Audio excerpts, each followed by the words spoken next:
Pero so far, ang mga na freeze no 36 bank accounts ni Alice Guo, 12 land holdings, 12 motor vehicles and 1 helicopter. So ito yung mga assets ni Alice Guo na freeze ng AMLAC. In fact, matagal na namin hiningi itong detalye at matagal na namin pinapressure sila to file even during the beginning of the hearing, which is early May. Inaano na namin sila, pinapressure na namin i-file yung AMLAC case. Kasi hindi namin ma-disclose sa committee. If you remember, hindi namin ma-disclose sa committee until ma-file at until mag-rule yung Court of Appeal. Nasa CA kasi ito eh. So, if in other words, mas mataas yung requirement para humingi ng freeze order. So, final nila ito kahapon. Nakita nga namin na 36 bank accounts. Biro mo, isang tao, 36 bank accounts. 12 land holdings, 12 motor vehicles, and 1 helicopter in the freeze. And then aside from that, meron pang mga bank accounts ng mga corporation. I share with you yung listahan ng corporations.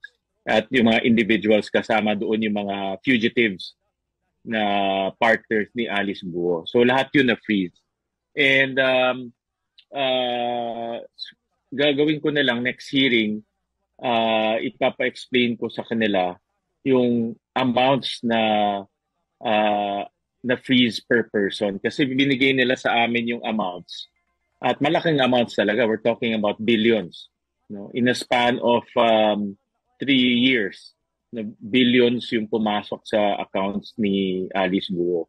Pero if you look at their corporations, kaya nga, di ba binabalikan natin during the hearing of corporations, pag tinignan natin yung corporations niya, both the income statements and the statement of cash flow, walang billions.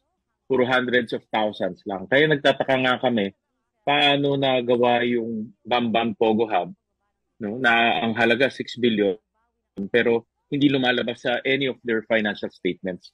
Kaya maganda itong AMLAC report. In fact, itong AMLAC report, napakahalaga ito dahil dito natin makikita na yung pera na nanggagaling sa iba't ibang lugar, pumapasok sa bank account ni Alex Guo in the amounts of billions, tapos lumalabas to sa iba't ibang individuals at corporations, particularly dito sa pagsasagawa o pagpapatayo ng Pogo Hub sa Bamban.